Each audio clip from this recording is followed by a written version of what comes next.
Hi guys, and welcome to my first ever video on DSLR camera traps. This is my first ever video on YouTube, so I apologise at the beginning of this video now if this is a little bit ropey. It's not something I'm used to doing. I'm used to being on the other end of the camera, but I thought that I would do this little video because a lot of people have been asking me on Facebook and Instagram all about my camera trap, how I made it and what I used in order to make this camera trap. So this here is my camera trap. It is a Canon 60D with a battery grip. It's housed within a small case from CPC cases, which is actually quite a really nice portable size. It's not too big to be left out, and very rarely has been noticed by the public. The sensor, which you can see on the front here, is a sensor from Snapshot Sniper. It cost me around about 50 quid, that's including delivery, but it did take about 2 weeks in order for it to arrive, which wasn't too bad because it kind of gave me a little bit of time to prep the case and get everything set up and all of the parts ordered that I needed to order for this particular setup. So as you can see inside here, it's just a box standard Canon 60D with a battery grip. I'm running an 18 to 55mm lens on this, so it's a standard kit lens. All in all, this cost me around about £250 on eBay. There's plenty of other cameras that you can use. I chose to use Canon because I'm a Canon user, but I know a lot of people for camera traps have been using Nikon, and I also know a couple of guys that are also using Sony, primarily for a lot of video stuff, but this is stills only. So Canon 60D with a battery grip and an 18 to 55mm lens. As I say, you can use any camera system for this. The PIR sensor, as mentioned, is a sensor from Snapshot Sniper. There is also another company here within the UK called Camtraptions. I chose to go with this particular sensor just because I found the Camtraptions ones to be a little bit more expensive. As I say, this cost me 50 quid, including delivery from the States. Some of the Camtraptions ones are on average around about 100 to 200 pounds just for the sensor, which comes housed in a really nice housing with the cable and everything attached. But I kind of saved myself a little bit of money, and because mine's not a portable solution, it's actually built within inside this housing. I thought that saving the money there was probably going to be a little bit of a better idea. With that, I have a camera trigger. So this is actually a remote trigger for this particular camera. Depending on what camera systems you go for, you have to obviously buy the right cable and the right program sensor for your camera. So I'll link in the description below this video the Snapshot Sniper's website, and you'll be able to see there that they do various different PIR sensors based on whichever camera system you use, whether that's Canon, Sony, Nikon, Olympus and Panasonic, and I think there's a couple of others on there as well. So you have to make sure that you buy the right PIR sensor that's programmed for your camera, and then along with the correct cable. So all of this sits on a quick release sliding plate. I don't have this locked off just because it's so much easier just to pull it off and put it back in every time I need to change the batteries. On the front here is this particular setup here. I've got 2 lens hoods. I managed to find 2 lens hoods at work, but you could use sort of drainage pipe or something like that, something that's wide enough for your lens, and you can mount that on the front. What I did have to do is drill quite a large hole. I didn't have a drill bit large enough, so I ended up having to get a Dremel and slowly work around the case in order to make sure this was big enough for this to then be glued onto. My first version of this, I had it glued onto the outside of the case, and I did notice after about 2 weeks it did crack and fall off. So I made it a little bit bigger, and that way I was able to actually wedge this inside the case and then glued it with a lot of Gorilla Glue, so it's very, very weather sealed. I then attached another hood on the front here. This is primarily just for glare, sun glare, and also protects the front glass here from any rain or water or residue sort of getting on the front of the camera here. This particular piece of glass on here is just a UVP filter from Tiffin, which is fairly cheap. It cost me around about £10 for a clear UVP. So all in all, this particular case, for the case, the lens hoods, the glass, the sensor, cost me around about 120 quid. That's including the sliding plate as well. So it's not a bad setup. So depending on what camera you go for, you know, you can make a fairly cheap waterproof housing for your camera. Going on to the next part of this particular DSLR camera trap, I have the flash gun unit. So this is a single flash gun. This is actually my wired version. I have recently started using a wireless version as well, but I'm still waiting for my housing to arrive for that one. This is a Canon 430 EX2 flash gun in here with a Viltrox adapter, which just goes straight on top of the shoe of the camera and then runs out of the side of the camera trap. And I find this is a much more reliable solution because I'm only having to worry about 2 batteries in this whole entire setup, and that's the batteries within this flash gun and the batteries within the camera. When I use the wireless version, then I have to then worry about the wireless triggers as well, because they take AAA batteries, and then the second flash gun as well. But you'll see at the end of this video, I'll put a couple of photos up of the setup with just a single flash gun, and then also a couple of photos up with using dual flash guns as well. So this was actually, this particular box is an electrical box. I picked it up on eBay for around about £8.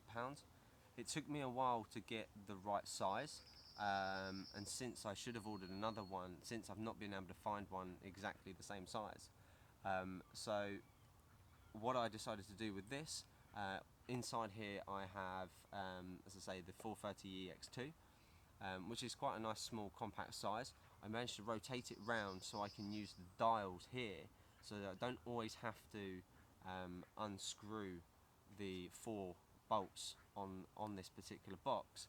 I can just unscrew a couple of quick screws on the front here, bolts on the front, pop this cap off, and then I can then turn the flash gun on and off. So if I've already had charged these batteries up, when I get on location, all I've got to do is a couple of quick bolts on here, turn it on, bolt it back up, and leave it out. I have a couple of other ways of mounting this. This is actually mounted using a articulating arm, like so.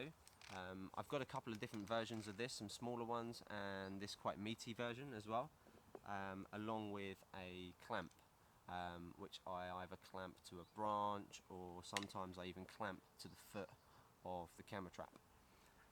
Going on to the foot of the camera trap, I actually use a what's called a chicken foot. This was actually from an old monopod that I had, and this just simply screws into the bottom of my camera trap, and it gives me a really nice low down perspective. I've actually designed this particular one in a way that I can attach a sliding plate and then mount it to a tripod as well, which is quite handy. So if I do need to get up a little bit higher, then I can also you know, raise that a little bit in order to get a slightly different perspective. But 9 times out of 10 I have been using this, just because the badgers and the foxes and stuff are much lower to the ground, and I want to be within eye level of those animals. So it's quite a simple setup. Just quickly go on to the wireless triggers that I'm using. These are from Comlight. These were about $8.99 on eBay. So really cheap, really easy to set up. You've got one transmitter, one receiver, and then all you do is have obviously the transmitter end on top of the camera, and then I then mount this end on top of the camera as well. And then obviously I then have the receiver end mounted to an additional flash gun. My additional flash gun, I'm using a Canon 600 EXRT. This is my main flash gun, which I use for a lot of my photography, but it works really well. I'm probably not going to use this one out in the field. I'm probably going to order another 430 EX, just because this one's a little bit more expensive. So yeah, that's my camera trap. It's a really simple solution. It took me about 2 weeks to make and perfect, but all in all, this particular setup with flash guns, depending on whether you want to go for 1 or 2 flash guns, cost me around about £450. You can shop around. Obviously you can use cheaper cameras, or use existing cameras if you've got them already. But yeah, so that's my DSLR camera trap. A lot of people have also asked how I know what wildlife is around. I do a lot of searching around. I do a lot of early mornings, do a lot of late evenings, just out with my camera, and I look for tracks and signs of animals, especially dens. What I do tend to do is, if I find a particular den site that I know is really active, I stick out one of these camera trail cameras. I picked this particular one up off Amazon for around about £45. They did have a bit of a deal on at the moment. I don't know if it's still going, but they did have a couple of weeks ago that you could pick this up for around about £35. So if you're looking for something that you just want to put out in your garden, or if you have seen a particular spot that you want to monitor, then something like this will work really, really well for you.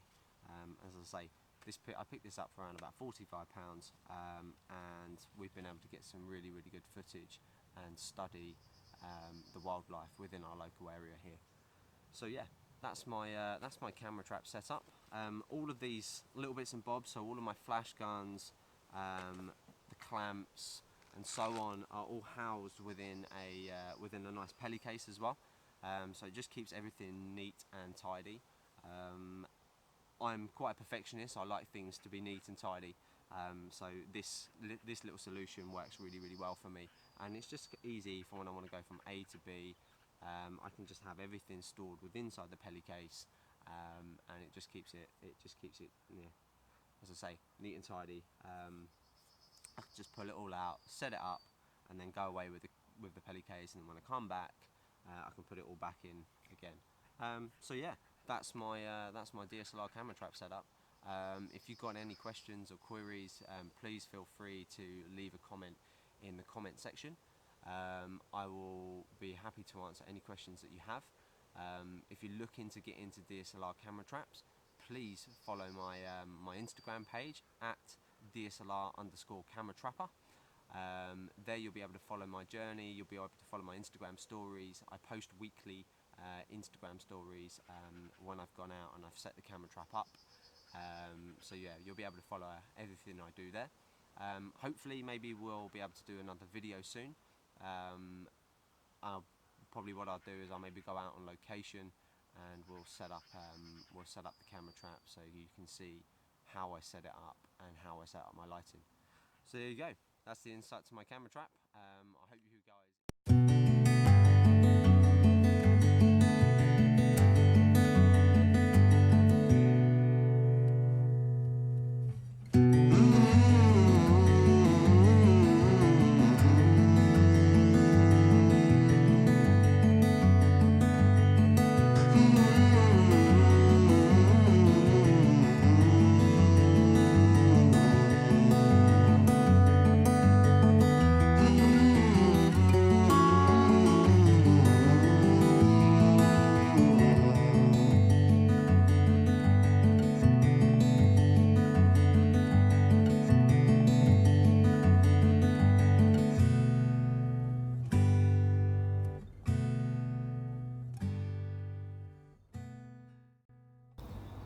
So this here is the garden setup that I got the Fox photo with.